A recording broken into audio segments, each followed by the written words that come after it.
So there's a place for both of them, and I really like this one as a lead-in because it does, even though it's computing, it really uses these quite simple tools in a very effective way. And the students really love it. She has great feedback because the students can see it's so sensible. They don't see anything as being excess that's, unnecessary. And I think that's a real problem with engagement, where students see things that aren't aligned. So what's in it for me? Why should I go in and do that task if it doesn't fit in with the overall learning outcomes? And then there's the whole cognitive load issue that Jeff mentioned earlier. Now, I'll just go back up because people are commenting and I'm rambling on. I've been exploring the use of wikis for collaborative work, but it looks too complex to bother using with groups around for part of the assessment. Does anyone have experience with wikis? Yes, we do have some interesting things that have been coming out of some of our work here around wikis. And again, the Learning and Teaching Centre has a couple of examples you could have a look at, Janet. Debbie's using them for students to compile their project. So really on quite a basic level of having one single shared document to avoid loads of problems with version control and those sorts of issues. So she gets them to collaborate together.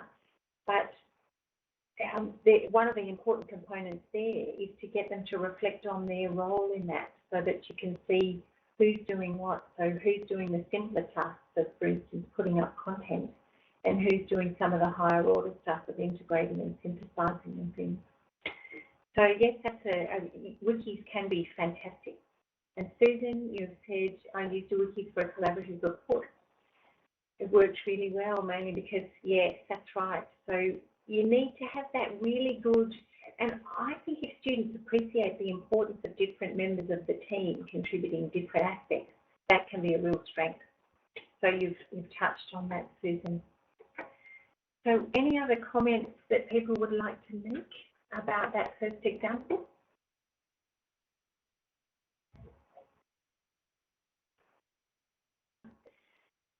Now, we have several examples we've accumulated about people doing different things with Capstone units.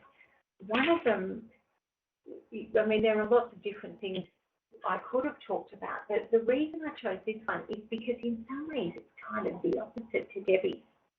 Interestingly enough, Debbie's people were computing students, and this Capstone pilot was run by Shirley Wyver. And what she was concerned about was the child development students coming out, and she realised that one of the huge gaps she had in this when she was looking at the types of students that were coming out was the feedback on students' interaction with the children that they talked to in daycare centres, for instance. So if you can imagine this context, she could see that the students would go out on prac and they'd have 25 kids in the daycare centre, and they'd have the prac students, a couple of the people who were the teachers in the daycare centre, and one of those would be the supervisor. And then there's the teacher back at the university. So in some ways it was the complexity of that context and the difficulty of giving feedback with any sense of immediacy around communication. And she told me about this beautiful little example.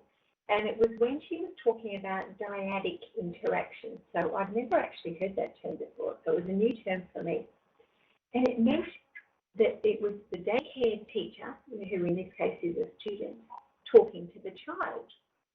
And she said she would be wanting the students to do things like when the child was picking up the blue ball and looking at it, she wanted the student to be looking at the blue ball and talking to the child and calling it a blue ball when the child was learning that language. But she realised that sometimes the student would be looking at his or her watch, or they'd be looking at some other child who was falling over on the other side of the playground.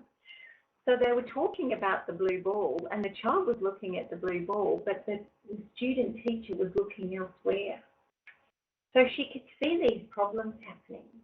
But it had little effect when she turned around and talked to them an hour later and said, when you were talking to the child, you did this and you should have been doing that. And she was saying that it kind of sounded really petty when she'd give this kind of feedback, because it was really sort of a lot of little episodes of feedback that needed to be a lot more immediate and a lot more targeted. So she was grappling with this. And more importantly than her being able to say to the students, this is what happened, she really wanted the students to be able to identify their own strengths and weaknesses.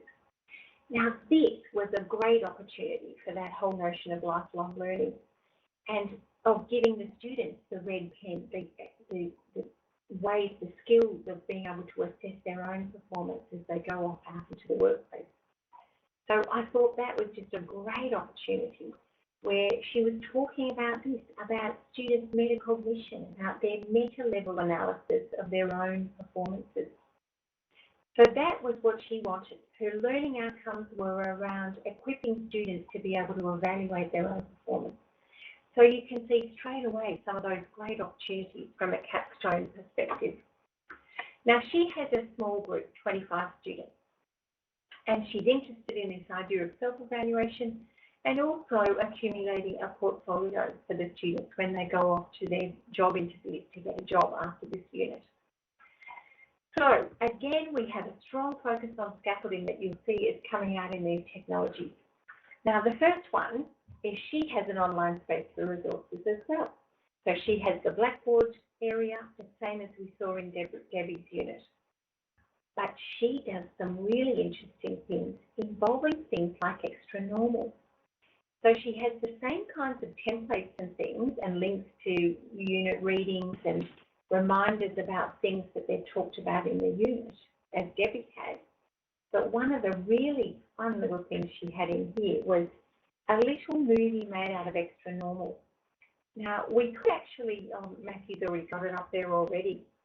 Extra normal, for people who haven't seen it before, if your children have DS Nintendos, they're like little Star Wars Lego characters, where literally the little Lego people can be made into movies.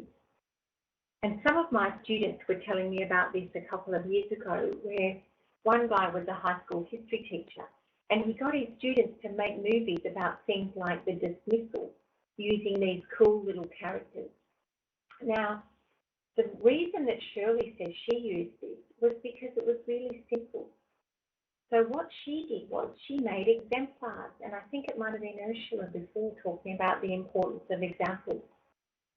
So what Shirley did was she realised that there were these coding schemes, if you like, these evaluation criteria that she wanted the students to use to evaluate their own interaction with the students, with the children. So she made some little tiny movies. And she said the reason she made them in extra normal was because if she just videoed a real context, it was too complicated. There were all the kids falling over in the corner and someone else fighting over something in another area and somebody else talking in the background. But the extra normal characters could be really simple. And you had these two little people, the grown-up and the child, talking about a certain interaction that was demonstrating what to do and what not to do.